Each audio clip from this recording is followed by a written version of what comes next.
Mga maliliit na bahay na katulad nitong sa akin na meron lang mga 10, 15 or maybe 20 square meters na pahaba siya. So as you can see, meron siyang dalawang kwarto dyan. Ayan, at saka yan, nag-designan ko na ng kung ano-ano. So yung mga ganitong klase ng bahay, mga maliliit lang, meron din kaming house tour. At gusto ko rin mag-house tour dito. Pakita sa inyo yung aking house na maliit, na sobrang gulo dahil sa aking pagti-TikTok affiliate at kung ano-anong binibili ko ng mga wallpaper, at gusto ko rin maging maganda at sinasabi nilang aesthetic yung datingan ng aking bahay. Ayan, ang nangyari tuloy, parang naging basura-basura na siya. Siguro not until matapos ko yung mga organize na to, mga DIY na walang katapusang DIY.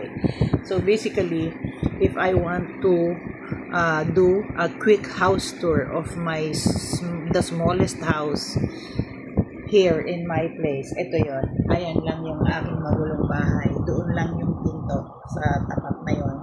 And then, yung dati kong salas ay yun, na ginawa ko ng tulugan. And then, nagdagdag ako dito ng isa pang kwarto. Yan, dyan. Para yan yung sa akin. And then, may mga double decks yan. Ito lang, kaibahan lang ng aking bahay. Kahit maliit, punong-punong siya ng gamit. Kasi ganun lang talaga ang gusto kong bahay. And then, dito sa area na to, dito ko na nilipat yung aking salas. And then, itong aking mini office. Pero, dahil nga malaki ang aking pamilya na may maliit na bahay, so nag-recreate na naman ako ng panibago. Kumuha ako may nakita akong malaking tabla na ganito kalaki, and then nilagay ko dito sa ibabaw na to. Yan, messy pa nga lang siya, pero enough na yan to cover, para kumain kaming 6 na mga anak ko at saka ako. And at the same time, multi-function ito kasi andyan yung aking office area. Nag-organize pa lang ako ngayon ng mga files.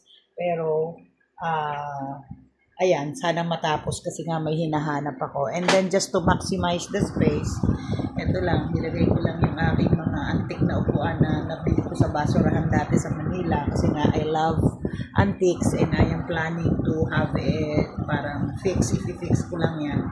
Pipinturahan ng panibago. And then, as you can see on my wall, this is my Christmas theme, Pink Christmas 2025 na kalokohan ko. So, I am trying to convert my house, my wall, into pink bricks like this na nabili ko rin dyan kay TikTok, yung mga ganyang wall papers. And then, I am planning to redecorate also my filing cabinet. This is antique also. Nabili ko lang din ito sa mga antique shop.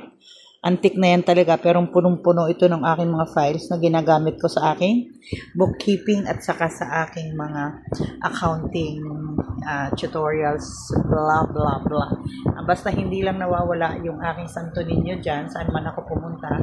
I always make sure na nakaharap lang yan dyan sa akin or nasa tabi ko lang siya kasi I feel nakakakuha ako ng basta. I don't wanna discuss more about it. At yung aking dating salas na yon, so meron pa rin doong 2 double decks. So magulo. And then the only good thing about this small house is yung pagkakaroon ko ng ganyang color roof na ganyan na napatrases ko na siya nung nagka-commission ako sa lupa. Nung nagka-commission ako sa lupa. So ayan yun. Nagawan ko na siya ng paraan na mapalitan yung aking bubong. And this is multi-purpose roof. Kasi nga, pwede yung sampayan. Lalo na nitong nagdaan na bagyo, pwedeng sampayan yung mga taas na yan. And then I just have to put it on that side para hindi naman siya masyadong messy dito sa area na to. So I can still keep this clean. This is the very reason why, as much as possible, ayoko siyang lagyan ng kisame. Gusto ko lang i-fix yung mga wirings na nagkalat dyan. Ayan yung mga wirings na nagkalat, gusto ko lang siya i-fix somehow para lang malinis kasi nga ang purpose nito ay pwede siyang sabitan.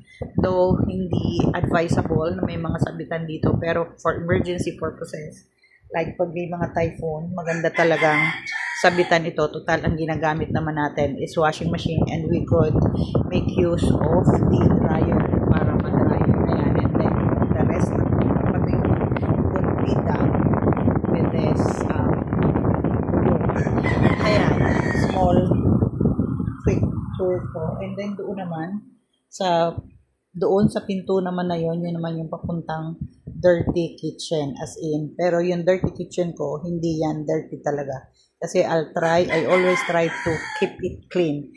Maybe the following videos I can show you how I maintain my dirty kitchen. Ito lang yung medyo nakakainis ngayon. Yan yung sa aking pag-affiliate.